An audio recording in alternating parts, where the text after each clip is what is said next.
चलिए आज का आरंभ करते हैं। कुलकर्णी साहब आपसे ही शुरुआत कर लेते हैं। चलिए। नमस्ते गुरु जी। नमस्ते। नव वर्ष की शुभकामनाएं गुरु जी। आपको सभी को बहुत बहुत शुभकामनाएं। गुरु जी, लास्ट क्लास में हम डबल ट्रांजिट के बारे में हमने माहिती दी आपने। जी। ये शनि अभी तो मेष में मीन में आ गया है, और जी। गुरु मिथुन में आ जाएगा। जी। तब ये तुला राशि वालों के लिए तीसरे घर में ये डबल ट्रांजिट होगा। जी। हाँ, 10वीं दृष्टि शनि की, जी। और गुरु की सप्तम दृष्टि हो जाएगी। यदि तुला राशि ये धनु राशि में कोई प्लैनेट नहीं है, और यदि शनि और गुरु वहां है, तो कैसा हम रिजल्ट निकालेंगे? पहली बात तो कभी भी इस तरह से हम कोई रिजल्ट नहीं निकाल सकते, क्योंकि हमेशा ध्यान रखना, कभी भी ना तो अकेला भाव कोई रिजल्ट देता है, ना ही अकेला ग्रह अपने आप में रिजल्ट देता है। ये हमें बोलने की सिर्फ आदत इसलिए हो गई है क्योंकि हमने सीखा इस तरह से। पर जब हम कुंडली को देखना हमें समझ में आता है, तो समझ में आता है ना अकेला भाव, ना ही अकेला कोई ग्रह, ना ही अकेला कोई नक्षत्र व्यक्ति के जीवन में सिंगल पॉइंट प्रभाव नहीं डालता, बल्कि ये कई फैक्टर्स पर डिपेंड करता है, कई चीजों पर डिपेंड करता है। जैसे मैं अक्सर ट्रांजिट पे ज्यादा बोलता नहीं। आपने ये भी देखा होगा, मेरा एक भी वीडियो नहीं आया कि शनि ग्रह मीन राशि में आ गए तो मेष राशि वालों का क्या होगा, वृष वालों का क्या होगा। Correct. अगर हम इस तरीके से बात कर रहे हैं स्टूडेंट्स के लिए, तो इट मे बी बेनिफिशियल कि उनको भाव से भाव तक की गिनती सिखा रहे हैं। पता कुछ नहीं चल रहा है। Correct. भाव से भाव तक की गिनती, कि जैसे टीचर प्रैक्टिस कराता है ना कई बार, तो एक प्रैक्टिसिंग हो जाए उनकी, इससे ज्यादा उनको कुछ समझ में नहीं आता है। हर Correct. व्यक्ति की कुंडली में छोटी छोटी चीजों को लेकर के, छोटी छोटी सिचुएशंस को लेकर के परिणाम बदल जाता है, परिणाम बदल जाता है। जब सीखने की बात आती है तो हमें सिंगल सिंगल चीज लेके चलना पड़ता है।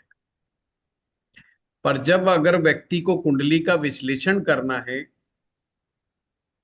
तो उसे हमेशा प्लस और माइनस दोनों का ध्यान रखना पड़ेगा। शुरुआत में स्टूडेंट्स इतनी अच्छी पढ़ाई पढ़ने के बावजूद भी अक्सर कहते हैं कि हम कुंडली को विश्लेषण नहीं कर पा रहे। वो विश्लेषण इसी नहीं कर पा रहे हैं क्योंकि उन्होंने इस चीज में वो मिक्स करना उनको समझ में नहीं आता है। एक चीज और भी है जहां उन्हें नहीं समझ में आता है, वो है कि अगर हमारे जीवन का कोई पक्ष बहुत ज्यादा मजबूत है और कुंडली में कुछ योग ऐसे आ गए जो कि नकारात्मकता को दिखा रहे, तो जो आपका स्ट्रॉन्ग पक्ष है वो उसको ओवरराइट कर जाएगा। वो नेगेटिविटी को इतना उभरने ही नहीं देगा। तो हमें सही मायनों में ये ज्ञान होना चाहिए कि कौन से नेगेटिव पॉइंट को, कौन सा कुंडली का पॉजिटिव पॉइंट है जो उसको टेक ओवर कर लेता है। तो हम इन गोचर में और इनमें बिल्कुल नहीं उलझेंगे कि अगर वो उसको देख रहा है तो क्या हो। दृष्टि का एक सामान्य सा नियम समझ लो। जिस ग्रह की जैसा स्वभाव होगा, जैसा उसका नेचर है, उसकी दृष्टि में वो ही सब कुछ है, वैसा ही परिणाम है। अगर मंगल दृष्टि दे रहा है, तो मंगल ऊर्जा का सबसे बड़ा ग्रह है। कौन सी ऊर्जा? मस्कुलर वाली ऊर्जा, सबसे बड़ा ग्रह है। अगर हम मंगल की दृष्टि को देखें, तो मंगल की जहां पर भी दृष्टि पड़ेगी, क्योंकि ऊर्जा है, और ऊर्जा के कारण ही एक्शन होता है। जितनी ऊर्जा होगी उतना एक्शन होगा। अब मंगल की दृष्टि किसी भाव पर पड़ी है, वो उस भाव को ऊर्जावान कर देगा, यानी कि एक्शन वहां पर शुरू हो जाएंगे, एक्टिवेट हो जाएंगे। मंगल एक कैटालिस्ट की तरह काम करता है। कैटालिस्ट केमिस्ट्री में उपयोग होती है टर्म, जिन्होंने विज्ञान पढ़ा है समझते हैं। हिंदी में उसे उत्प्रेरक कहते हैं, कि किसी चीज में किसी चीज को, थर्ड पार्टी को थोड़ा सा मिला दो, उसकी रिएक्शंस तेज हो जाती है, फास्ट हो जाती है रिएक्शन है। जैसे अक्सर चाय में अगर इलायची डाल दो, तो उसका एरोमा बदल जाता है। अब जो लोग शौकीन टाइप के लोग होते हैं, वो तरह तरह की चीजें डालते हैं, क्योंकि उनको चाय की पत्ती से बहुत ज्यादा लेना देना नहीं है, उनको चाय के एरोमा से बहुत कुछ लेना देना है। इसलिए वो चीज एड ऑन करेंगे तो उसका बिल्कुल अलग बदल जाएगा। पर जिनको सिर्फ नशे के लिए, हल्का सा किक के लिए अगर उनको चाय चाहिए होती है, वो कहेंगे तेज पत्ती डाल दे। उनसे पूछो सौंफ डाल दे, इलायची डाल दे, तो जरूरत नहीं है यार, क्योंकि उनका संबंध वहां से। सेम हमें ग्रहों का भी पता होना चाहिए, कि अगर मंगल की ऊर्जा किसी भाव में या किसी ग्रह पर जाएगी, तो उसकी रेट ऑफ रिएक्शन को, किसकी रिएक्शन? एक्शन की, उसको वो बढ़ा देगा। जैसे मंगल अगर बुध को देखेगा, बहुत सामान्य भाषा में समझा रहा हूं आपको। अब बुध है आपका ब्रेन, अब मंगल क्या कहेगा?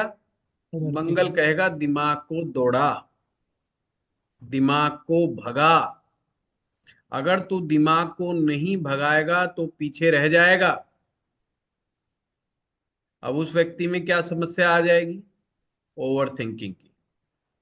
बहुत छोटी से छोटी बात को सोचता रहेगा, सोचता रहेगा, बिना मतलब सोचता रहेगा। यूक्रेन रूस का युद्ध हो गया, अब क्या होगा? अब वो दिमाग लगा रहा है, क्योंकि दिमाग लगाना उसका स्वभाव है, क्योंकि मंगल उसे प्रेरणा दे रहा है कि फंस जाएगा, तू जल्दी जल्दी सोच, फास्ट सोच। मुद्दा अब खत्म हो गया कि वो चीज उससे रिलेटेड है या नहीं। सिंपल है। मंगल की दृष्टि सप्तम भाव पे पड़ जाएगी, तो उसे हम अच्छा नहीं मानते, क्योंकि मंगल कहता है हर चीज जल्दी कर। अब उस जिसका मंगल लगन में बैठा है, अब उसमें तो तेजी आ गई, वो तो दिमाग के ऊपर बैठा हुआ और सातवीं दृष्टि देख रहा है। उन्होंने कहा यार, मुझे मेरे जीवन साथी से ये चीज चाहिए। अब वो बेचारे ने अगर लेट कर दी, तो वो वहीं पे हंगामा हो जाएगा, क्योंकि वो तो फास्ट हो गया ना। उसको तुरंत रेस्पॉन्स चाहिए, एक्शन का रिएक्शन तुरंत चाहिए। तो मंगल की दृष्टि को समझ लिया हमने। सेम शनि की दृष्टि। अब शनि का नेचर क्या है? शनि है कौन? तो हमारे पुराण, हमारे शास्त्र ज्योतिष को इस तरह से नहीं समझाते, वो स्टोरीज के माध्यम से समझाते हैं। कि शनि जो है सूर्य पुत्र हैं, और यमराज से उनका क्या नाता है, भाई। यमुना जी से क्या नाता है, वो एक स्टोरीज के रूप में समझाते हैं। कि शनि से डर क्यों लग रहा है, यमराज से क्या रिलेशन है उनका, जो शनि से हम डर रहे हैं। शनि की दृष्टि में भी फिर क्या होगा, भय होगा। शनि क्या होगा, और शनि का नेचर क्या है, सेपरेटिव नेचर है। शनि का जो खुद का प्रभाव है, खुद का जो स्वभाव है, वो स्वभाव उस भाव में या उस ग्रह में ट्रांसफर होगा। सिंपल सी बात है। अब उसमें भी डिपेंड करता है कि सामने वाली पार्टी उसको कितना एक्सेप्ट करती है, कितना नहीं करती है। दिक्कत भी आ सकती। अब शुक्र के ऊपर शनि की दृष्टि पड़ गई। अब दोनों मित्र हैं, देखा जाए तो दोनों मित्र हैं। देखने का तरीका हमारा तुरंत बदल जाना चाहिए। अगर हम इसी धर्रे पे रह गए कि यार बेसिक एस्ट्रोलॉजी में हमें बताया था कि सूर्य शनि तो मित्र है, अब शनि की दृष्टि शुक्र पर पड़ रही है। शुक्र कौन है, महिला है, सुंदर महिला है। और वो केवल सामान्य महिला नहीं है, सुखी, समृद्ध, मुस्कुराता हुआ चेहरा और सारा शरीर सौंदर्य के साथ, हर तरह के ऑर्नामेंट के साथ उसने अपने शरीर को सजाया हुआ है। मतलब 16 श्रृंगार युक्त साक्षात मां लक्ष्मी का स्वरूप ये शुक्र है। पर जब शनि की दृष्टि आएगी तो शनि का स्वभाव अब इस मामले में कैसा है, शनि को कब सुंदर वस्त्रों से लेना देना ही नहीं। इसलिए हमारे जो मैकेनिक के काम हैं, कोयले से रिलेटेड काम है, लेदर का काम है, चमड़े का काम है, जूतों चप्पलों का काम है, इनको हम शनि के काम से क्यों जोड़ते हैं? क्योंकि यहाँ पर कपड़े गंदे हो जाएंगे, आप बहुत शानदार कपड़े पहन के बैठ नहीं सकते इन तरह के कामों में। कंस्ट्रक्शन का काम है, रोड़ी बजरी का काम है, ठेकेदारी का काम है, वर्कर का काम है, मजदूरी का काम है। ये जो भी काम है जो शनि के अंडर बताए गए हैं, वो बहुत सुंदर कपड़े पहन के, कोट सूटी बूटी टाई पैंट लगा के वो आप मजदूरी नहीं कर सकते, कपड़े खराब हो जाएंगे। शनि कहता है भाई कपड़े बस पहन लो, पुराने हो तो बहुत ही अच्छी बात है। इसलिए कभी मैकेनिक को आके देखिए, वो घर से जैसा मर्जी कपड़ा पहन के आते सबसे पहले कपड़े चेंज करेगा और कपड़े दूसरे बदल देगा, और कपड़े ऐसे पहन लेगा जो पुराने हो, जो खराब भी हो जाए कोई फर्क नहीं पड़ता। शनि अब अपने स्वभाव को कहां ट्रांसफर कर रहा है, शुक्र के पास। अब शुक्र क्या, स्वरूप को क्या कर दिया उसने, गड़बड़ कर दिया। अब यहां पर आपको समझना है कि मनोवैज्ञानिक रूप से उस व्यक्ति के मनोदशा पे क्या अंतर आएगा। यानी अब वो महिला ओकेजनली सजेगी, अगर उसके बाल बिखरे हुए हैं, अगर उसमें बहुत अच्छे कपड़े नहीं भी पहने हैं, तो उसको अब इस बात से कोई फर्क नहीं पड़ रहा है कि यार लोग मुझे क्या कहेंगे। पर शनि की दृष्टि भय पैदा करती है। और शुक्र कौन है, शुक्र जल तत्व है, इमोशन है। इमोशंस किसका, रिलेशनशिप वाला इमोशंस। कभी कभी स्टूडेंट इसमें भी कंफ्यूज हो जाता है कि यार चंद्रमा भी जल तत्व है, उसे भी इमोशंस का प्लेनेट कह देते हैं। अभी 5-7 साल से शुक्र भी इमोशंस बताने लग गए, तो ये तो कंफ्यूजन वाली बात है। शुक्र का इमोशंस आपके संबंधों का इमोशंस है, कि आपको संबंधों से जो भावनाएं उत्प्रोत हो रही हैं वो शुक्र दिखाता है। भय किस चीज का, सेपरेशन का। अब जिसके शुक्र पर शनि दृष्टि दे रहा होगा, उसके दिमाग में हमेशा यही चल रहा होता है कि यार तेरी शादी ना ब्रेक हो जाए, तेरा रिलेशन ना टूट जाए, कल को तेरा रिलेशन टूट गया तो क्या होगा, तेरा उसका हो गया तो वह क्या होगा। उसका पूरा मनोविज्ञान बिगाड़ के रख दिया। उसमें कॉन्फिडेंस की कमी आ जाएगी रिलेशनशिप को लेकर के।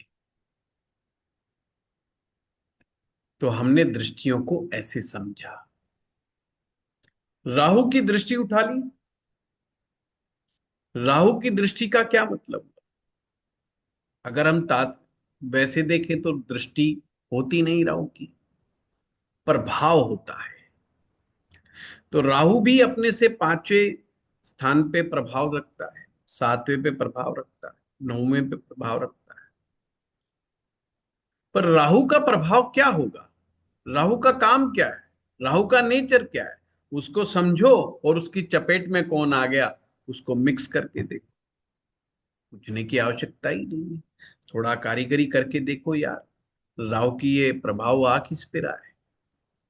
फिर आपने सिंपल ये देखना है कि ये जो ग्रह जिस पर प्रभाव छोड़ रहा है वो खुद कैसा है। कुछ लोग एक्सेप्ट कर लेते हैं, कुछ लोग एक्सेप्ट नहीं करते। कुछ परिवारों में शराब पीना फुल एक्सेप्टेंस है, किसी में नहीं है। तो जरूरी नहीं सेम प्रभाव पड़े। ज्योतिष एकदम जनरलाइज वे में नहीं समझा जा सकता। ज्योतिष जनरलाइज वे में तो बेसिक टूल के हिसाब से सिर्फ समझा जा सकता है, बेसिक स्टूडेंट के लिए। हर चीज का छोटी छोटी बात में आयाम ही पूरा का पूरा बदल जाता है। अगर हम उस चीज को समझ लें तो हमारी दिक्कत ही खत्म हो जाएगी और हम ये डबल ट्रांजिट और ट्रिपल ट्रांजिट से भी बाहर आ जाएंगे। मेरा अपना मानना ये है, किसी और की क्लैरिटी हो ना हो, ज्योतिष सीखने वाले की क्लैरिटी सबसे पहले होनी चाहिए। मेरे पास बड़े फोन आए, बोला देखना जी अभी शनि बदल गया, फिर गुरु बदल जाएगा, फिर तो राहु भी आ जाएगा। मगर भाई हम बड़े हो गए इतने, एक बार तो 6 ग्रह इकट्ठे हो गए थे, मगर तुम अभी से डर गए। बोले जी क्या हुआ? वो कुछ भी नहीं होना। अभी भूकंप आ गया तो किसी ने कहा देखो जी, देखा हो गया ना जी, ग्रहण था जी, ये हो गया जी। अरे भाई, हर साल कहीं ना कहीं भूकंप आता है, कहीं ना कहीं बाढ़ आती है। आप कभी पंचांग उठा के देखो, कोई दिमाग लगाने की जरूरत नहीं, पंचांग उठाओ और हर साल के पंचांग में लिखा आता है राजनीतिक अस्थिरता, देश में फलानी जगह उपद्रव, फलानी जगह हिंसा, फलाना जगह, पर जगह नहीं बताएंगे कि होगी का। भूकंप की घटनाएं, बाढ़ का हिसाब किताब, वो हर जगह है। क्योंकि इतना बड़ा देश है, इतना बड़ा प्रदेश है, कोई ना कोई चीज इंसिडेंट हो ही जाता है। पर वो कभी नहीं कहते कि आपकी बार नंबर जो है बर्मा का आएगा, आपकी बार नंबर बैंकॉक का आएगा, कि बैंकॉक में भूकंप आएगा। नहीं कहते। इसका मतलब ये प्रेडिक्ट नहीं किया जा सकता। और किसी की बात तीर तुक्के से ठीक हो भी गई तो उसे कभी भी जीवन में ज्योतिष मत समझ लेना कि एक एस्ट्रोलॉजी का रूल है। रूल अलग चीज है, इंट्यूशन अलग चीज है, क्लेरेवाइंस बिल्कुल अलग चीज है। हम लोगों को ये अंतर पता होना चाहिए। और ज्योतिष का मैथमेटिक्स बिल्कुल अलग चीज है। मनोविज्ञान बिल्कुल अलग तरीके से काम करता है। तो आप बिल्कुल भी इस बात को लेकर के ज्यादा परेशान ना हो। होना वही है जो प्रभु ने रच रखा है, जो आपके प्रारब्ध में है। पहले बना प्रारब्ध, फिर बना शरीर। प्रारब्ध लिखा जा चुका है, फिर शरीर बना है और अब हमने भुगतना है। तो ये गोचर आकर के वो सारा थोड़ी ना पलट के चला जाएगा। आप खुद समझिए, गोचर थोड़ी ना पलट करके चला जाएगा। अक्सर हमारे पास सामने ये भी प्रश्न आते हैं कि देखना जी, हमारे अक्सर महिलाएं पूछती हैं कि हमारे ग्रहों का इफेक्ट हमारे पति पे तो नहीं आ रहा, कि 6 महीने से नौकरी नहीं है पति की। अरे 6 महीने से अब नहीं है, पहले 3 साल से तो थी। ये तो देखो, मेरे पति का कैरियर आज तक सेट नहीं हुआ। अब क्या क्या ढूंढोगे आप? कुंडली का कौन सा भाव खोजोगे? अगर एक ज्योतिषी को ये नहीं मालूम है, वो सीधा वो कूद मारेगा, छलांग मारेगा और छठे भाव पे पहुंच जाएगा। नौकरी ढूंढ रहा उसके अंदर, कुछ नहीं मिलना। उसका माइंड सेट पे जाओ भाई, वो क्यों सेट नहीं हो पा रहा। 3 महीना, 6 महीना, 9 महीना समझ में आता है किसी व्यक्ति को, चलो ग्रह का प्रभाव दुष्प्रभाव हो गया, उसका नहीं रोजगार लग रहा है। पर असल समस्या कहाँ है? असल समस्या तो माइंडसेट के साथ है। असल समस्या तो लगन के साथ छिपी हुई है। आप उसको 10वें भाव में ढूंढने निकल लिए, 9वें भाव में ढूंढने निकल लिए, छठे भाव में निकल लिए, फिर कह रहे हैं जी मिल ही नहीं रहा। ये समस्या कहाँ से खड़ी हो गई? भाई ये तो यहाँ की समस्या है, हम किस्मत की समस्या मान के बैठ गए। ये क्लैरिटी एक ज्योतिषी के पास जरूर होनी चाहिए, कम से कम। सामने वाला व्यक्ति जो आपका क्लाइंट है उसके पास नहीं है, वो समझ में आता है। पर ज्योतिष के विद्यार्थियों को यह पक्के रूप से होनी चाहिए, और वो सूत्रों से समझ में आता है। D1 चार्ट का लगन प्रत्येक भाव से वेल कनेक्टेड है। प्रत्येक भाव से। एक वो भाव ऐसा है जिसका हर भाव के ऊपर अपना प्रभाव है, उस भाव के बगैर पत्ता नहीं हिलता। इसीलिए लाल किताब इसे तख्त बताती है, और वैदिक ज्योतिष से कुंडली का सिंहासन बताता है। अगर हमें ये चीज समझ में आ जाए तो हमें बहुत ज्यादा क्लैरिटी आ जाएगी इस सब्जेक्ट। अगर लग्नेश अच्छा है किसी भी व्यक्ति का, अच्छे का कई मायने होते हैं। कुछ लोग मजबूत को अच्छा मान लेते हैं, कुछ लोग प्लेसमेंट को अच्छा मान, इनके भी अलग अलग मायने हैं। प्लेसमेंट का अलग मायने है, मजबूत होने का अलग मायने है। अगर लग्नेश अच्छा है, वो व्यक्ति जीवन में कितनी भी मुसीबतें आए, कितनी भी परेशानियां आए, वो अपने माइंडसेट से, अपने बुद्धि के कौशल से, ये इनके इन प्रकारेण अपने जीवन में आगे बढ़ ही जाएगा, उसको कोई नहीं रोक सकता।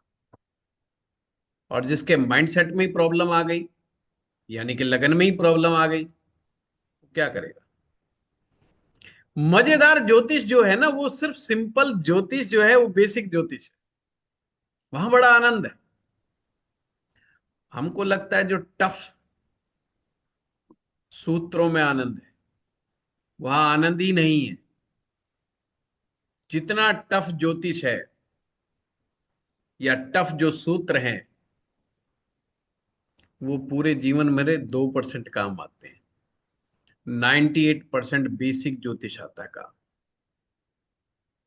अब विद्यार्थी जो सीख रहे हैं, अगर वो ये नहीं समझ पाते कि किसी व्यक्ति का लग्नेश किसी भाव में बैठा है, स्पेसिफिक भाव में, और लगन के ऊपर कोई ग्रह बैठा हुआ है, तो उसकी क्या पर्सनैलिटी निकल करके आ रही है, अगर वो कैलकुलेशंस नहीं करनी आ रही है, तो हम नहीं समझ पाएंगे।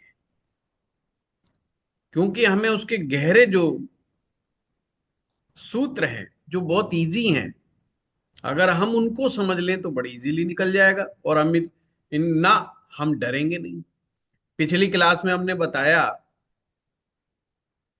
कि शनि ग्रह तो सबसे प्यारा मित्र है, सबसे प्यारा मित्र है। डर कौन रहा है? जिसके पास क्लैरिटी नहीं है। भय के ग्रह हैं जी, बोला जी वो यमराज जी के वो हो गए। अरे भाई, यमराज जी से कौन कब तक बचेगा भाई? कब तक बचेगा?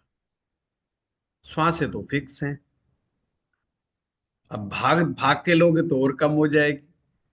इसीलिए कहते हैं कुंभक का अभ्यास करो, प्राणायाम का अभ्यास करो, ताकि आपका श्वास का रेट कम हो। 1 सेकंड में आप कितनी श्वास लेते हैं, 1 मिनट में आप कितनी श्वास लेते हैं, और जिसका दिमाग जितनी तेज गति से चलेगा, श्वास उतनी तेज गति से चलती है, ये ध्यान रखना। जब दिमाग के चलने का और आपके श्वास का दोनों में बड़ा गहरा नाता है। जिनके श्वास बड़े गहरे हैं, बड़े लंबे श्वास हैं, और जैसे बच्चा, छोटा बच्चा होता है, उतना ही दिमाग शांत होगा। जितना उथला हुआ होगा, जितना शॉर्ट होगा, उतना दिमाग तेज गति से भागेगा। और जितना दिमाग तेज गति से भागेगा, उतना ही वो अशांत होगा। और जितना अशांत होगा आपका मस्तिष्क, उतना ही वो खराब डिसीजन देगा। यानी कि आपके जीवन में आने वाली परिस्थितियों के बारे में आप कब क्या डिसीजन लेना है, वो आपसे गलतियां ही गलतियां हो,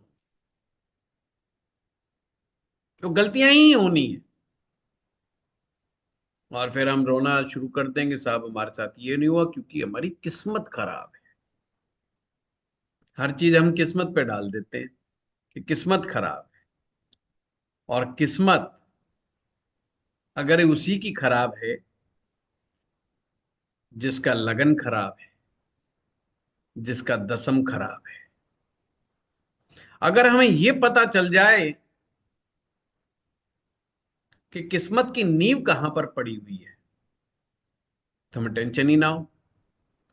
किस्मत की जो नींव है वो पंचम भाव में, किस्मत का जो बीज है वो पंचम भाव में छिपा हुआ है।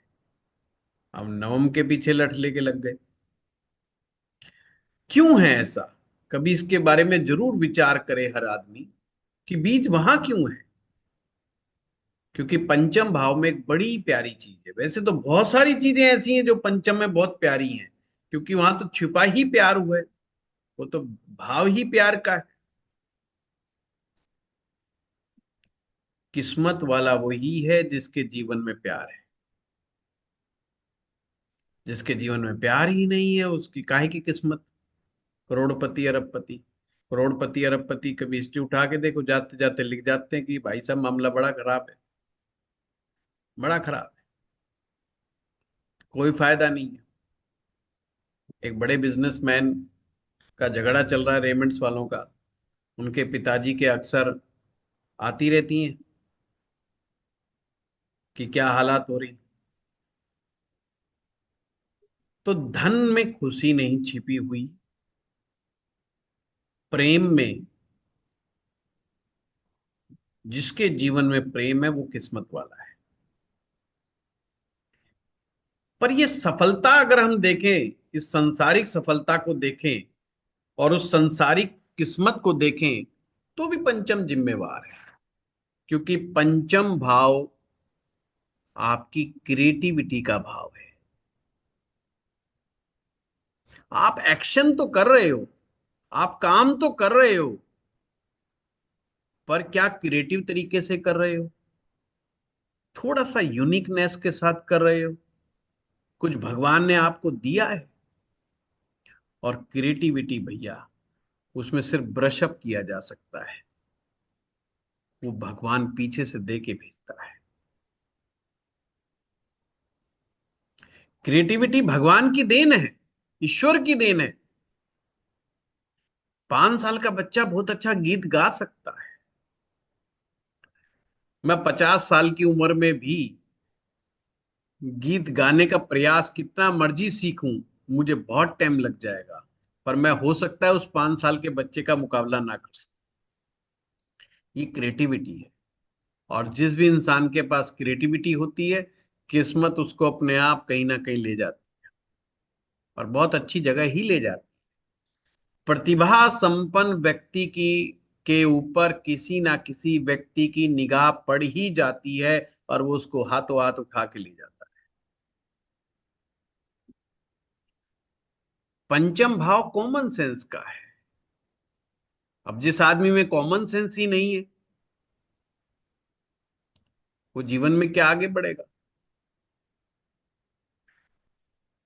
तो सारा और ज्योतिष तो पूरा का पूरा कॉमन सेंस पे टिका हुआ है।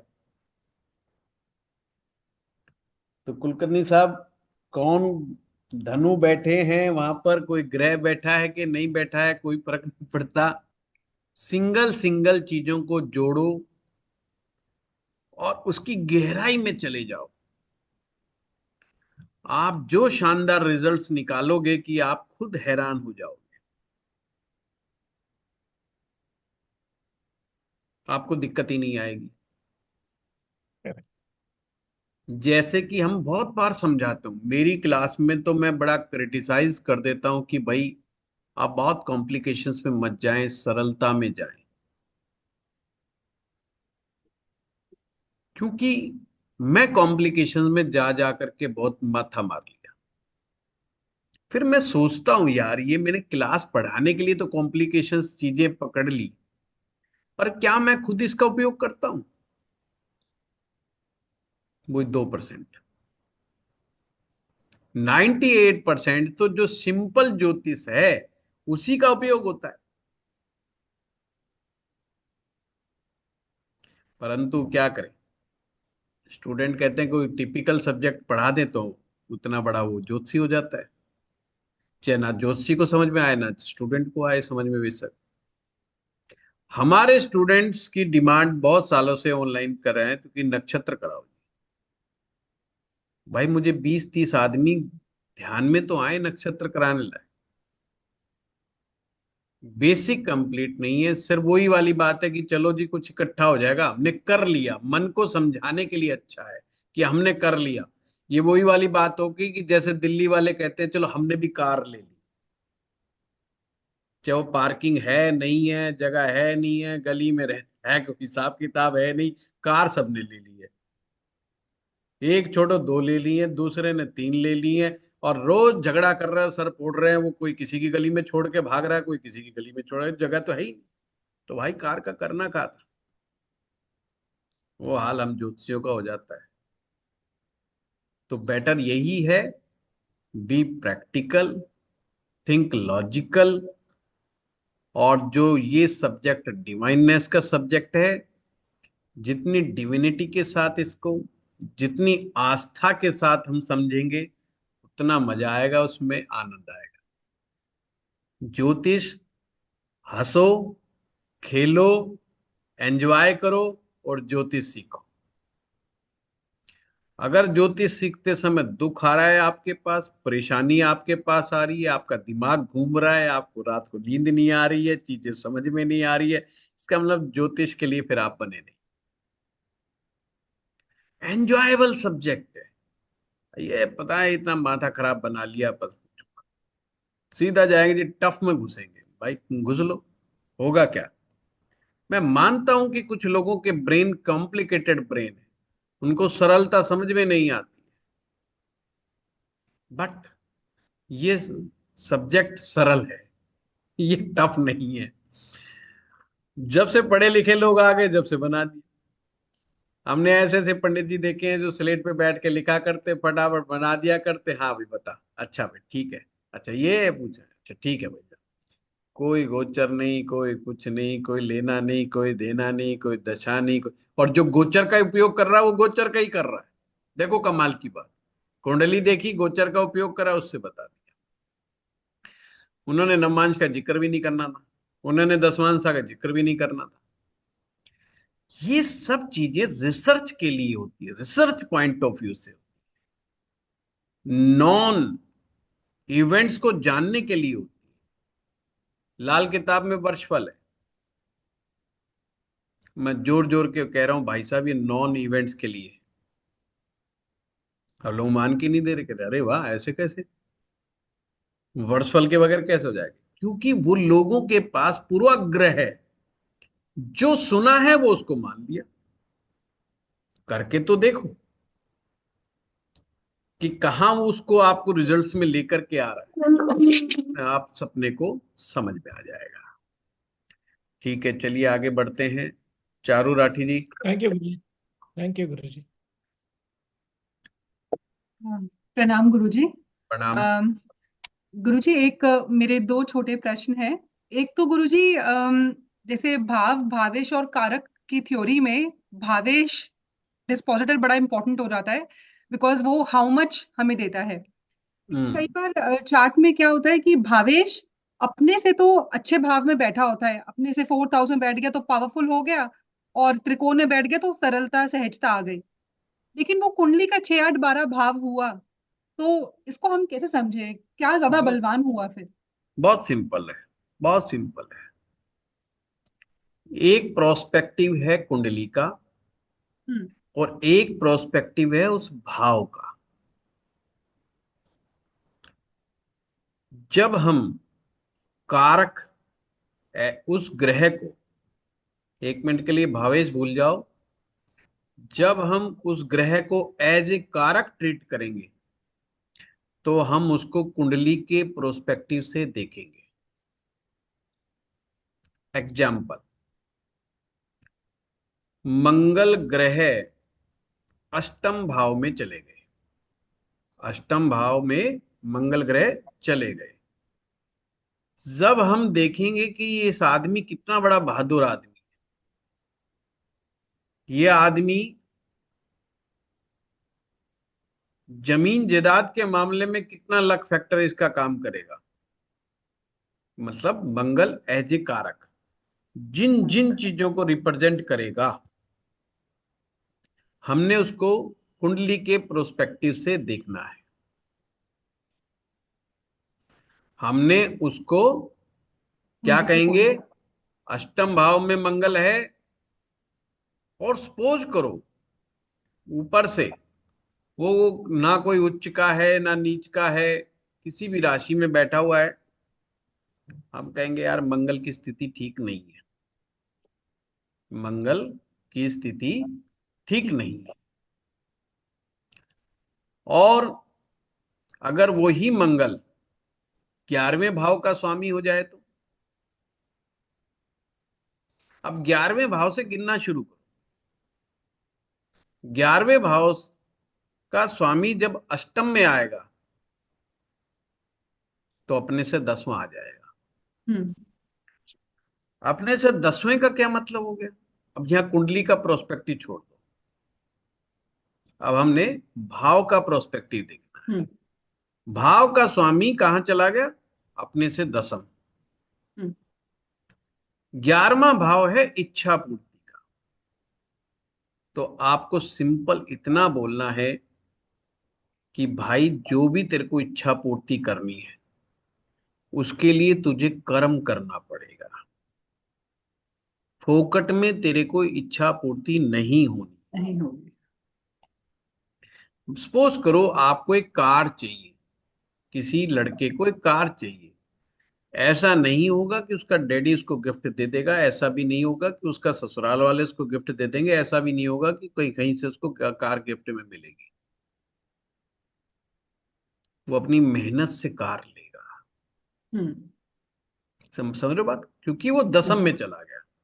अब इस अच्छा। चीज को हम बदल देते हैं, इसी मंगल को, और हम इसको सप्तम भाव में बिठा देते हैं। अब मंगल पहले 8वें में था, अब वो 7वें में आ गया और है हम्म। 11वें भाव का मालिक। हम्म। 11वें भाव का मालिक सप्तम में चला गया, अब गिनते हैं तो नवम आ गया। नवम आता। नवम is your luck factor. Luck factor का मतलब क्या है, कोई भी चीज अचीव करेंगे वो स्मूथली मिल जाएगी, उसमें इजीली आपको हेल्प मिल जाएगी। हम्म। पिताजी कहेंगे बेटा 2-4 लाख रुपए मेरे पास हैं, वो ले ले। पत्नी कहेगी 1-2 लाख मेरे पास है, तू ले ले। बैंक वाला कहेगा ले लोन ले ले, वहां से ले ले। सब मिलजुल करके उसके ऊपर प्रेशर डालेंगे और पकड़ कार। गया यार, बैठे बैठे कार हो गई, तो एक दिन के अंदर फैसला हुआ, सुबह सोचा शाम को कार आ गई। मैंने इच्छा की थी कार आ जाए, कार आ गई। चीज बदली, बदल गई। बदली। अब बात जब आती है जी स्ट्रेंथ का क्या करें, मंगल मजबूत है कि कमजोर है। अगर हमने कह दिया जी मंगल कमजोर हो गया अष्टम में जाके, यही हमसे गलती हो जाएगी। हमने कहा मंगल का 8वें भाव में बैठना अच्छा नहीं है, हमने ये नहीं कहा कि मंगल कमजोर हो गया, क्योंकि मंगल की कमजोरी अष्टम भाव नहीं डिसाइड कर। मंगल को वो स्थान अच्छा नहीं लगता, इसीलिए कहा गया है कि मनोबल कमजोर हो जाएगा, देह बल कमजोर हो जाएगा। पर ये जब ही एप्लीकेबल होगा जब तक हम अगला फार्मूला नहीं लगा लेंगे स्ट्रेंथ का। स्ट्रेंथ को चेक करने के लिए D9 में जाओ, वहां पे जाओ। मंगल की चीज को पूछो। हम्म। अब अगर वहां पे वो वेल प्लेस्ड हुआ, तो हम क्या कहेंगे? फिर एक गलती करेंगे हम कहेंगे मंगल ने इम्प्रूव किया। क्या कहेंगे? हम्म। मंगल ने हम्म। इम्प्रूव किया। यानी अष्टम में बैठ करके जो नाराजगी थी ना उसकी, वो नवम नवमांश में आके थोड़ा वो खुश हो गया। पर D27 आपको बता देगा स्ट्रेंथ कितनी है, कि वास्तव में ये उच्च का है, नीच का है, स्वग्रही है, क्या है। अब D27 में अगर वो स्ट्रेंथ गेन कर गया, बैठा वो बेशक अष्टम भाव में है, तो जितनी भी कारक चीजें, अब देखना फिर मैं कह रहा हूं, जितनी भी हम्म। मंगल की कारक तो के गुण हैं, वो उस व्यक्ति में भरपूर मात्रा में होंगे। सीन पलट गया सारा। हम्म। अभी तक हम क्या करते? कुंडली का प्रोस्पेक्टिव क्या क्या था, कि अष्टम में मंगल बैठा है, ठीक नहीं, अच्छा नहीं मान। क्यों नहीं मानते? क्योंकि वो फिजिकल फॉर्म को दिखा रहा है, फिजिकल फॉर्म को दिखा रहा है। परंतु D27 ने उसकी स्ट्रेंथ को बता दिया। अब आप कुंडली को देखना शुरू करें। अब आपने पूरा मुकाम पहुंचा दिया। अब कुंडली में बेशक अष्टम भाव में बैठा है, पर उसको मंगल की हर चीज इजीली प्राप्त होगी। भाई का सुख आसानी से प्राप्त हो जाएगा, भाई से मदद हम्म। आसानी से प्राप्त हो जाएगी, सब और चीजें कोर्ट प्राप्त हो, कचहरी वाले केस में भी अच्छा हो जाएगा फिर। बहुत बढ़िया हो जाएगा। मुकदमा या तो होगा नहीं, अगर हो गया तो जीतेगा वो, या हम्म। आउट ऑफ कोर्ट जाके फैसला होगा। सिंपल हम्म। सी बात है। जब हमें स्टेप्स नहीं पता होगा और हम एकदम से रेस लगाते हुए आएंगे, अरे अच्छा मंगल अष्टम में हो मका ये वो चीजें जो बाहर से दिखाई दे रही है। हम्म। बाहर से क्या दिखाई दे रहा है? मंगल अष्टम वाले को आपने तुरंत कहा अरे मैं तेरे पर मुकदमा करूंगा, वो डर गया बेचारा। उसने कहा नहीं हम्म। नहीं साहब, ऐसा मत करो यार, कोर्ट कचहरी मत जाओ यार, पुलिस में मेरी कंप्लेंट मत करो यार। वो बाहर का रूम है। हम्म। पर अगर बाई चांस अगर वो स्ट्रेंथ लिए हुए बैठा हुआ, तो फिर क्या करेंगे? हम्म। वो आपसे हाथ ही जोड़ेगा, बेशक स्ट्रेंथ लिए हुए हो। देखो कमाल की बात, ऐसा थोड़ी कि हम D1 को अवॉइड कर देंगे कि यार सारी बात तो D27 बता रहा है, फिर D1 क्या कर रहा है? D1 कह रहा है कि पहला रिएक्शन उसकी तरफ से क्या आएगा। हम्म। उस व्यक्ति से अगर आप पूछोगे कि यार तेरे को झगड़ा पसंद है, वो कहेगा ना ना यार, झगड़ा झगड़ा है, अपन झगड़ा झुगड़ा नहीं करते। वो झगड़े के लिए मना करेगा, अगरचे स्ट्रेंथ है तो भी, और स्ट्रेंथ नहीं है तो भी। बस ये फर्क क्या आएगा? स्ट्रेंथ अग्री है तो एक बार ही हाथ जोड़ेगा बस वो, फिर तो कहेगा आजा चल देखते। हम्म। तेरे से भाई मैंने कहा था बड़े प्यार मोहब्बत से, मान जा मान जा, अब तो फिर चल, अब तो हम एक्शन में ही करेंगे बात। अब तो कोर्ट ही हम्म। फैसला करेगा, मैं कुछ नहीं करूँ, उल्टा पड़ जाएगा उसके ऊपर। समझ रहे हो बात को? हाँ जी। तो जब हम बहुत ही शॉर्ट शॉर्ट्स के अंदर बहुत जल्दबाजी में चीजों को देखते हैं, तो हमसे गलतियां हो जाती हैं। सही हम्म। चीज सही एनालाइज करने की, हम्म। बड़ा सिंपल वो है। एकदम सही गुरुजी, बहुत अच्छे से समझ में आ गया। थैंक यू गुरुजी। एक एक चीज और थी गुरुजी, खाली वही आर्ट ऑफ प्रिडिक्शन वाली क्लास में ना आपने एक चीज कही थी जहाँ पे मैं थोड़ा मुझे थोड़ा उतना क्लियर नहीं हुआ। हमने केतु के बारे में बात करी थी। केतु जो है वो स्कॉर्पियो वृश्चिक राशि का भी को लॉर्ड है। लेकिन अगर ये केतु डीटे ये D1 चार्ट में आपके 10th हाउस में बैठा है, मतलब केतु को ये कहा गया है कि ये नेगेटिव मंगल है। थोड़ा सा मुझे इसको समझने में थोड़ी सी तकलीफ हो रही थी कि इसको मैं कैसे समझूं कि ये नेगेटिव मंगल, नेगेटिव इमोशंस है, नेगेटिव मंगल है, तो कैसे, क्या ये इसकी प्लेसमेंट, क्या केतु की प्लेसमेंट ये डिसाइड करती है चार्ट में कि वो कौन से भाव में या कौन सी राशि में बैठ के अच्छा हो सकता है या बुरा रिजल्ट दे सकता है? पहले ये बताओ हम्म। ईमानदारी से, जब भी आपको गुस्सा आता है, जब भी आपको गुस्सा आता है, क्योंकि गुस्सा में को सभी को आता है, पहले हम्म। तो मैं ये क्लियर कर दूं, गुस्सा हम सभी को आता है। पर ये बताओ उसके पीछे कारण दूसरा होता है, खुद हम बैठे बैठे गुस्सा करते रहते हैं। मतलब अभी आप मेरे साथ क्लास में पढ़ रहे हो, अभी आपको गुस्सा आ हम्म। रहा है? चेहरे से तो नहीं लग बिल्कुल रहा भी नहीं आ नहीं। नहीं, बहुत अच्छा लग रहा है। रहा। मैं कोई दो बात उल्टी कह दूंगा तो गुस्सा आ भी सकता है, उसकी भी हम्म। संभावना पूरी है। हम्म। ठीक है, आप मुझे as a teacher, as a guru हो करके मुझे उस समय रिएक्ट ना करो, पर गुस्सा तो आ ही हम्म। जाएगा ना। हम्म। समझो बात को। गुस्सा किसके कारण आ रहा है? दूसरे के कारण। किसी परिस्थिति में गुस्सा कब आता है? किसी विशेष परिस्थिति में तो गुस्सा आता है हमें, जब हमारे अनुकूल चीजें नहीं हो रही होती हैं, तो हम गुस्सा खा जाते हैं। अक्सर ये सामान्य सी बात है। घर में उसके अनुसार कोई बात ना मान रहा हो तो गुस्सा खा जाएगा। उसके अनुसार जिंदगी में ना हो रहा हो तो वो अक्सर गुस्से में ही रहता है। अक्सर जितना ज्यादा उसके साथ नेगेटिव हो रहा होता है उतना वो गुस्से में आ रहा होता है। अब यहां पर सूत्र क्या कह रहा है कि कोई विशेष परिस्थिति के कारण नौ के नौ ग्रहों में पॉजिटिव एट्रीब्यूट्स हैं और नौ के नौ ग्रहों में नेगेटिव एट्रीब्यूट्स। कुंडली में हमारा देखने का काम मतलब इतना है कि किस ग्रह का एट्रीब्यूट्स बिगड़ेगा और किसका नहीं बिगड़ेगा।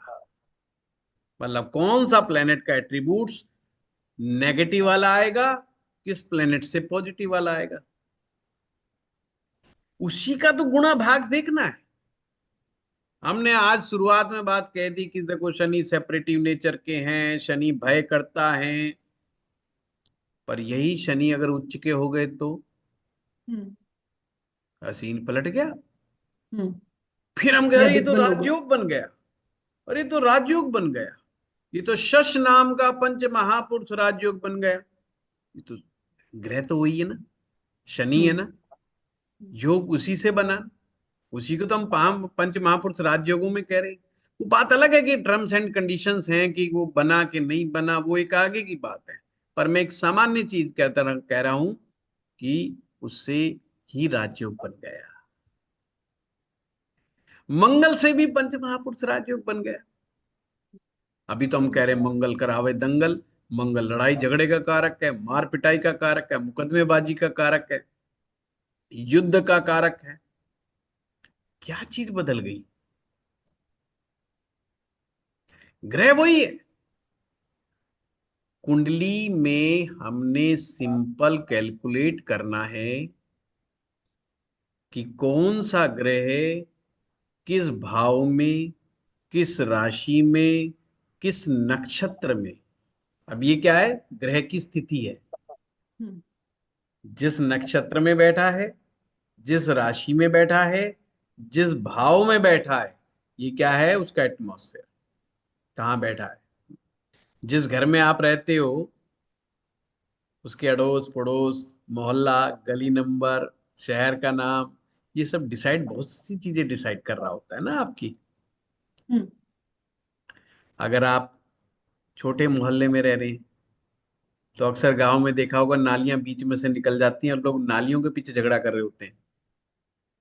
फिर आप एक हाई हाई पॉश इलाके में जाते हैं जहां ये झगड़ा ही नहीं चल रहा होता नालियों का।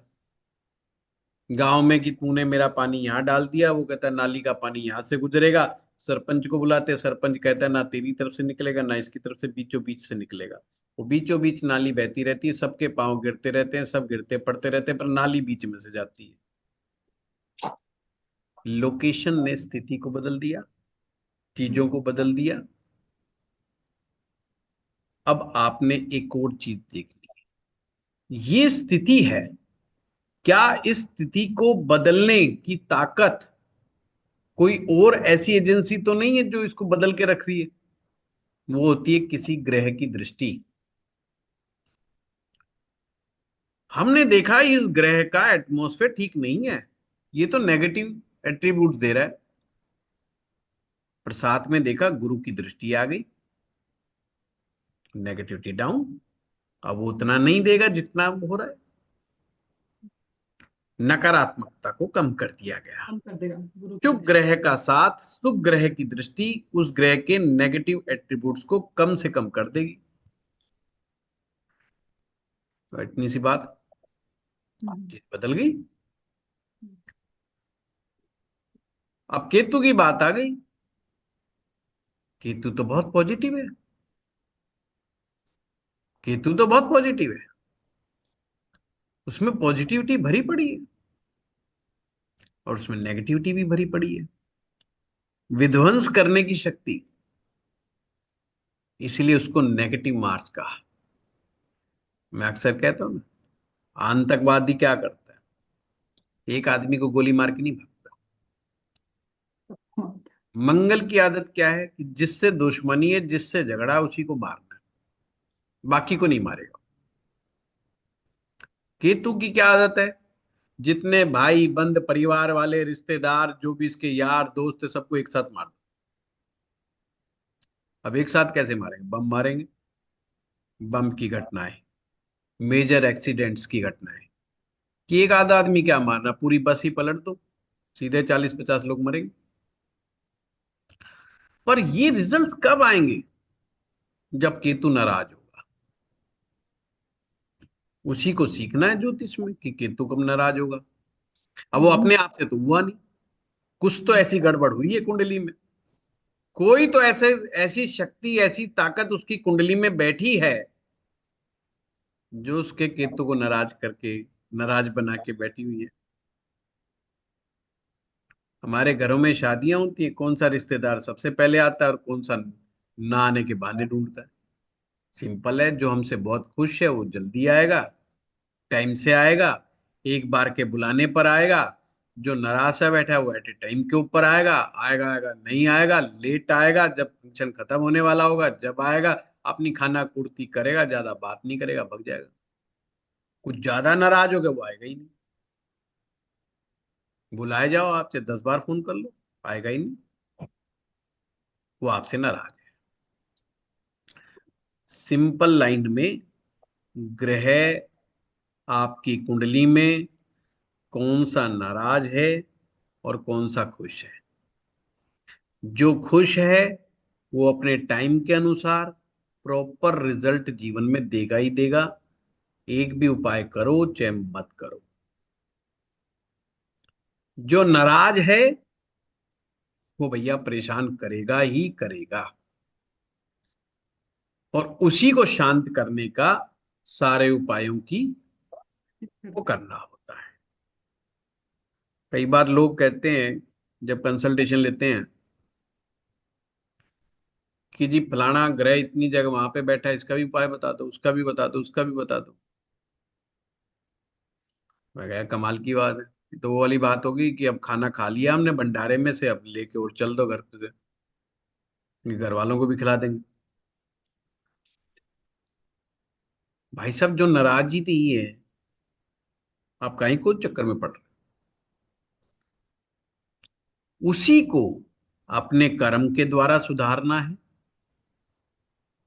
पाठ पूजा के द्वारा सुधारना है, स्पिरिचुअल प्रैक्टिसेस के द्वारा सुधारना है, रतन धारण करके सुधारना है। और वो जैसे भी बेचारा माने, उसको उस तरीके से सुधारने का प्रयास कर, उससे प्रार्थना करनी कि भाई साहब आप किसी कारण से नाराज हो, हमें समझ में आ रहा है, अब इस नाराजगी को शांत करो। अब मैं तो कोई ग्रह ऐसा बिठा के नहीं बैठा, इसलिए लाल किताब बड़ी प्यारी है इस मैटर में। वो सीधा किसी एक ग्रह के ऊपर कहती ही नहीं, वो कहती है अच्छा मंगल बद हो गया, अच्छा जी ये देखो फलाना भाव में फलाना कहाँ बैठा, राहु 9वीं में बैठा, अच्छा मंगल बद हो गया, शुक्र 9वीं में बैठा, अच्छा मंगल बद हो गया, राहु 5वें में बैठ गया, मंगल बद हो गया, चंद्रमा 12वें में बैठ गया, मंगल बद हो गया। वो सीधी बात, वो कह ही नहीं रहा, बता चंद्रमा 12वें में बैठा, वो कह रहा मंगल बद हो गया, वो कह ही नहीं रहा मंगल कहाँ बैठा है। तो इसका मतलब ग्रह के अकेले करने से कुछ नहीं हो, बेचारा वो तो एक्सेप्ट कर भी लेगा, कहीं गलत जगह भी बैठ गया तो थोड़ा बहुत एक्सेप्ट कर लेता ग्रह। पर और जो उसके दाएं बाएं बैठ गए, तो एक सिंपल सा लॉजिक, हमारे गुरु जी ये कहा करते थे, बोला आपको सजा दी जाए एक दिन के लिए कि 10 घंटे के लिए, 12 घंटे के लिए आपको एक कमरे में बंद करेंगे, पर आपको अखबार बुक्स वगैरह ये सब दी जाएगी, खाना टाइम पे दिया जाएगा, और 12 घंटे 14 घंटे तुम्हें बंद रखेंगे, ताले में बंद रखेंगे। क्या ये अच्छा लगेगा? तो हम कहेंगे नहीं जी नहीं, बिल्कुल अच्छा नहीं लगेगा। बोला नहीं नहीं फिर भी करेंगे, तुम्हारे पास कोई ऑप्शन नहीं है, बंद तो हम करेंगे। अब बंदा दूसरा विचार करता है, कर दो फिर कोई बात नहीं, अखबार पढ़ लूंगा, किताब पढ़ लूंगा, खाना तो दे ही रहे हैं, चल गुजारा कर लूंगा। मान जाता है नहीं मान जाता है? बोले, चल यार एक दिन की बात है। अपने आप को समझा लेता है। क्या होता है? अपने आप को समझा लेता है। फिर वो दुनिया में जिससे भी चिढ़ता है सबसे ज्यादा, जिसकी वो शक्ल देख नहीं सकता, फिर कहते शर्त यह है कि उसको भी साथ में रखूंगा। अब वो टेंशन में, अब फुल टेंशन है, अब बंदे को फुल टेंशन है। वो हाथ जोड़ लेता है, बाबूजी जो मर्जी कर लो, बस एक दिन की जगह 2 दिन कर दो, मैं रह लूंगा, बट इसके साथ। यहाँ तो बीपी ऊपर नीचे हो जाएगा तो मेडिकल सुविधा लेने वाली बात हो जाएगी। सेम यही तो बात है। एक ग्रह अच्छी जगह बैठा है, पर वो चाहता है कि उसका कोई ऐसा प्लेनेट जिससे वो चिढ़ता है वो उसकी एक स्पेसिफिक प्लेसमेंट के अनुसार ना बैठे वहां पे। पर बिठा दिया, हो गया गड़बड़ सारा। और वो खुद भी तो अच्छी जगह बैठ गया, पर जिस प्लेनेट को वो पसंद नहीं करता वो उसके मनोकूल सिचुएशन में नहीं बैठा। अब वो बैठा हुआ अच्छे वाला नाराज बैठा है आपसे, परेशान बैठा है वो आपसे, वो गालियां निकाल रहा। कहां फंसा दिया मेरे को? समझ रहे हो बात को? इसका मतलब जब तक हम ढंग से विश्लेषण ना कर लें किसी चीज, कोई ग्रह कहीं अच्छा बैठा है या बुरा बैठा है, तुरंत निर्णय ना करें, ये गड़बड़ हो जाएगी। और सारे के सारे डिविजनल चार्ट वही बता रहे हैं जो आपका D1 बता रहा है।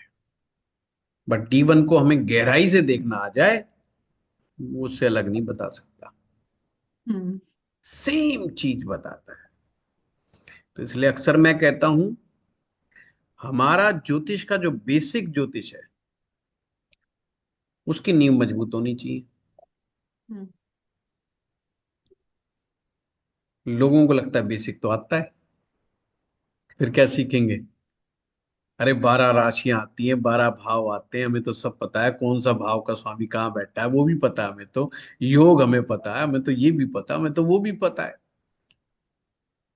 पर कहाँ पर देखना है, किस पॉइंट पर देखना है, वो मेन इंपॉर्टेंट है। हम्म। ठीक है, हाँ चलिए जी। पुनीत जी। धन्यवाद गुरुजी। प्रणाम सर। प्रणाम। सर इतने कठिन और इतने कॉम्प्लिकेटेड चीजों को भी इतनी आसानी से आप बता देते हैं कि सब चीजें दिमाग में एकदम घुस जा रही हैं। अभी जैसे चारू जी ने पूछा वही भाव भावेश और कारक वाला इतने अच्छे से आपने समझाया, सच में आपको सादर नमन सर। आपको भी बहुत बहुत धन्यवाद कि आपको पसंद आ गया। ये जी भी तो सर। जरूरी है कि आपको पसंद आया, इसीलिए जी आपको भी धन्यवाद। सर, एक चीज बस पूछनी थी सर। जैसे आज की तिथि में अ, हम्म। 6 प्लैनेट, 6 ग्रह, एक किसी न किसी, जो भी इस समय पैदा हो रहा होगा बच्चा, हम्म। उसके किसी न किसी ग्रह में तो घर में 6 प्लैनेट एक साथ बैठे ही होंगे। इस बिल्कुल चीज को कैसे इंटरप्रेट करेंगे या कैसे क्या होगा? सिंपल है, जहां ज्यादा ग्रह बैठ जाए वो सबसे सिंपल कुंडली हो। पहले तो ये जी समझा करो। जी हम इसको बहुत कॉम्प्लिकेट समझ, अब ऐसे समझो कि आप कहीं पिकनिक पे जा रहे हो, यार दोस्त हैं, और 1 महीने तक उसमें रहना है, और आपको एक कमरा दिया जाता है, उसमें कहा जाता है कि भी 5 लड़के एक कमरे में रहेंगे, आपको हर चीज मिलेगी, परंतु एक आदमी के कहने पे मिलेगी, पांचों के कहने पे नहीं मिलेगी। पांचों आदमी डिसाइड कर लो आपस में कि तुम्हें क्या चाहिए, वही हम दे देंगे।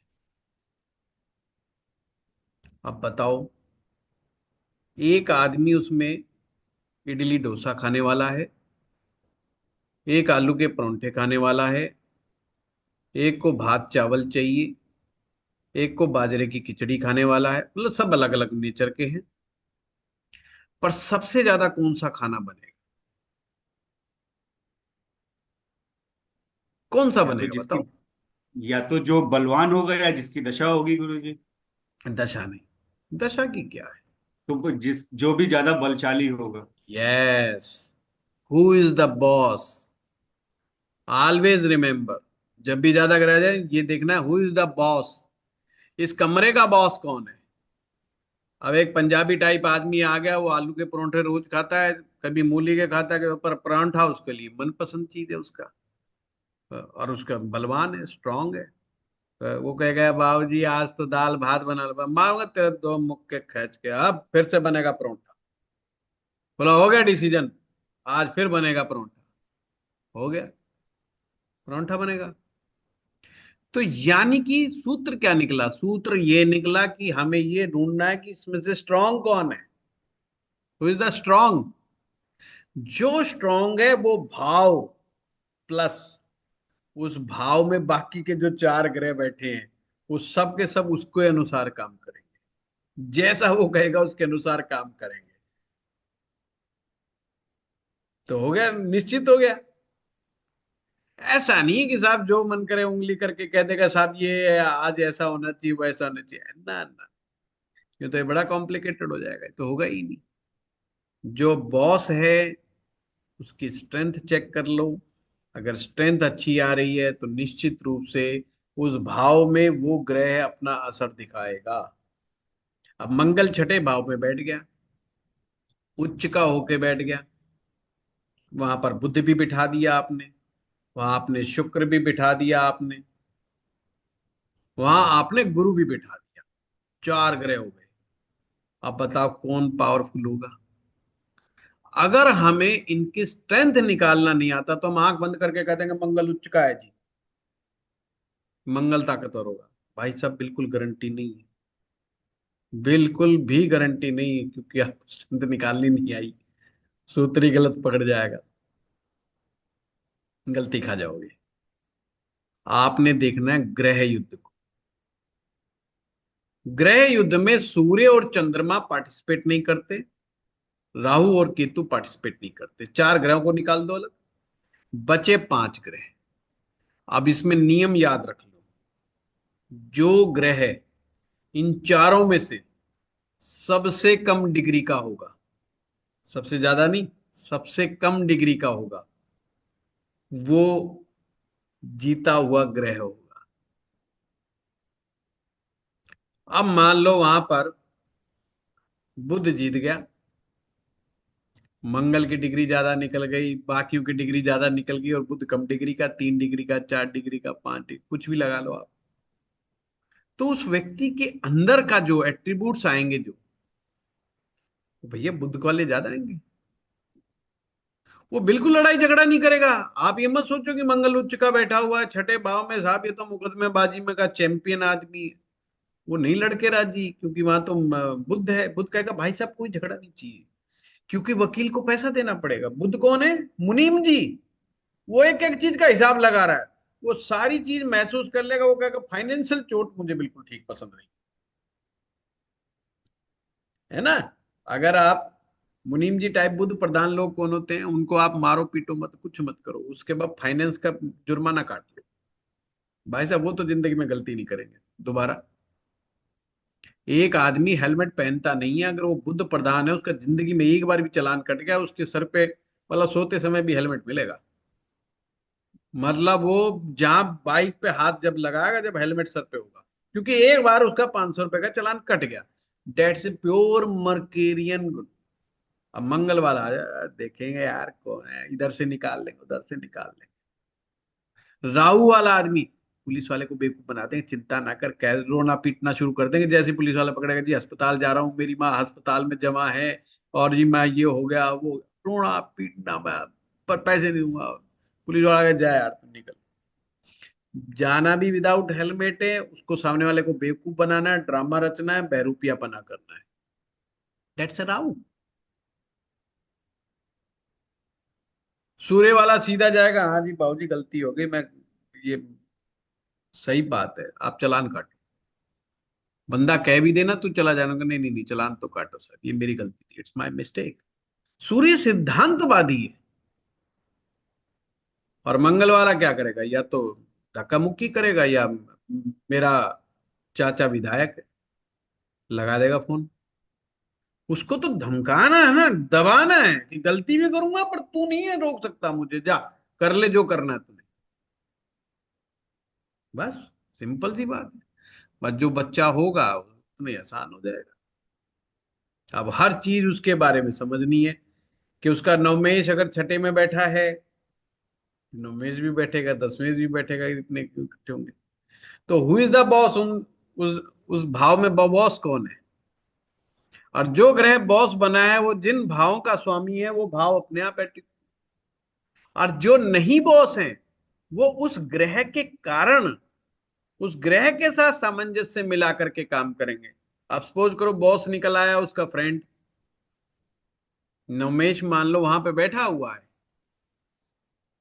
मान लो नवमेश जो है मंगल आ गया अब वहां और वो बॉस बन गया, वहां गुरु है, अब गुरु की दशा चल गई, यार गुरु तो एंजॉय करेगा क्योंकि उस भाव के अंदर बॉस कौन है, उसका फ्रेंड है। तो यहाँ फ्रेंडशिप का भी पूरा का पूरा रोल आ जाएगा। पर छठे भाव के जो रिजल्ट्स हैं उन रिजल्ट्स को हमने ये भी कहना पड़ेगा कि इसमें ज्यादा ग्रह इकट्ठे हो गए, तो यानी कि उसको व्यक्ति को जीवन में स्ट्रगल ज्यादा आ गया, उसको एफर्ट्स करना पड़ेगा, उसको कंपटीशन में फंसाना है, उसको हर चीज प्रतियोगिता होकर के ही प्राप्त होगी। सीधा केक नहीं कटेगा घर पे कि आ लाओ जी बच्चे को खिला दो। केक के लिए भी पैसा कमाना पड़ेगा तो केक कटेगा। बस हो गया। छोटे छोटे पुनीत जी जब हम सूत्रों को सीखने लग जाते हैं प्रैक्टिस के द्वारा तो हमें क्लियर हो जाता है। तो ऐसा मत समझो कि अभी जो बच्चे होंगे जिनके 5 ग्रह 6 ग्रह बैठे होंगे वो बेचारे बदकिस्मत होंगे, ऐसा नहीं है।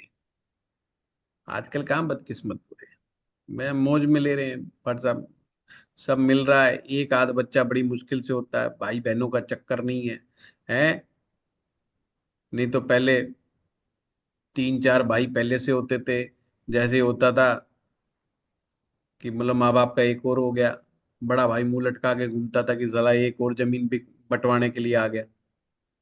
पहले ही चारों में रोड़ा हो रहा, 5 और आ गया है। अब वो कह कुछ सकता नहीं था, पर असली समस्या तो, पर अगर जो समझदार हो तो भाई बंटवारा करने के लिए तो आ गया ना। आपको पहले 1 रुपया मिलना था, अगर आप अकेले हैं, 2 हैं तो आपको 50 पैसा मिलना है, और 4 हैं तो 25 पैसा रह गया, और अगर 5 आ गए तो और भी कम हो गया।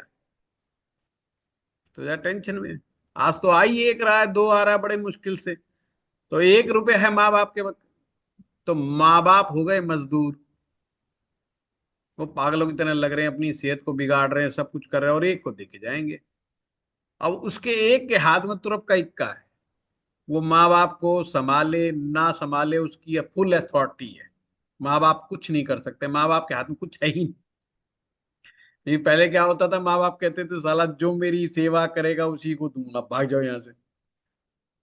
और बच्चे भी डरते थे, साला बूढ़े आदमी का कोई भरोसा नहीं है, कहाँ लिख के भाग जाएगा, ये तो चला जाएगा, पीछे लड़ते रहो मुकदमा।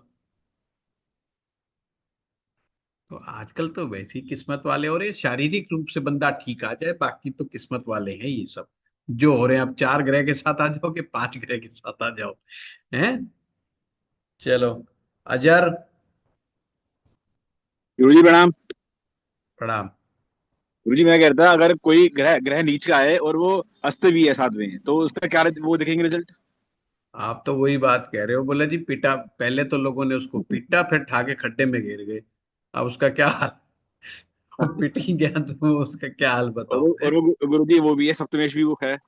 अब वो जो भी है, अब जो भी है वो उसके रिजल्ट देगा अपना, है। एक पिटा हुआ आदमी और खड्डे में गिरा हुआ आदमी, है, वो आशीर्वाद तो देने जरा, वो गालियां ही निकालेगा भैया। हम्म। तो ये अभी तो समझा कि एट्रीब्यूट्स कैसे आते हैं, कि वो ग्रह आपका दुखी है कि सुखी है, खुश है कि परेशान है, अब सीधी बात है, जो ग्रह ही अस्त हो गया तो बेचारा जल गया। हाँ जी। जल गया। अब जल गया का मतलब, कंबस्ट का मतलब क्या होता है? जल जाना। हाँ अब जी। जो हाँ जी। जला हुआ आदमी है, उसको बेचारे को आप हाथ मिलाने के लिए उसको टच कर दोगे गलती से, वो कहेगा भाई साहब दूर से, वैसे ही राम राम ले रहा हूँ बते तेरी, है ना, तो टच मत कर यार, मेरे यहीं जल रहा है।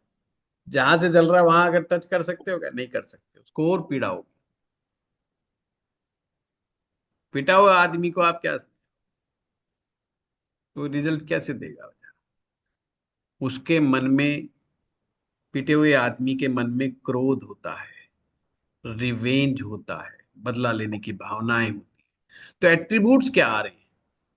उस ग्रह के नेगेटिव एट्रीब्यूट्स मिलेंगे, नेगेटिव अप्रोच मिलेगी, नेगेटिव थॉट्स मिलेंगे उस प्लेनेट के साथ, है ना। अगर सप्तमेश है तो पहले तो आदमी सोचेगा मैं शादी ना करूं, शादी देर होती रहेगी, वो डिसाइड ही नहीं कर पाएगा, क्योंकि वो जानता है, उसको लग रहा है कि साला गड़बड़ हो जाएगी तेरे साथ तो, है। फिर वो खबर पढ़ लेगा कहीं ड्रम लेकर के आ रही है बीवी, है, तो फिर वो और वो नहीं करेगा, अच्छा है। कहीं देखने जाएगा लड़की, अगर कोई ड्रम ड्रम रखा हुआ उनके घर में, तो वैसे ही नहीं करके देगा शादी। तो भैया बड़े भारी चक्कर है, पर कुल मिला के नीच का ग्रह अगर अस्त हो जाए तो ये शुभ संकेत नहीं है। अभी तो हम बस इतना ही बता सकते हैं। जी। चलिए, थैंक यू सर। आप लोगों का बहुत बहुत धन्यवाद। धन्यवाद गुरु जी। प्रणाम। धन्यवाद गुरु जी। राम प्रणाम राम। प्रणाम गुरुदेव प्रणाम राम प्रणाम। गुरुदेव। राम गुरुदेव। प्रणाम गुरुदेव, प्रणाम गुरु जी। Thank you. प्रणाम गुरु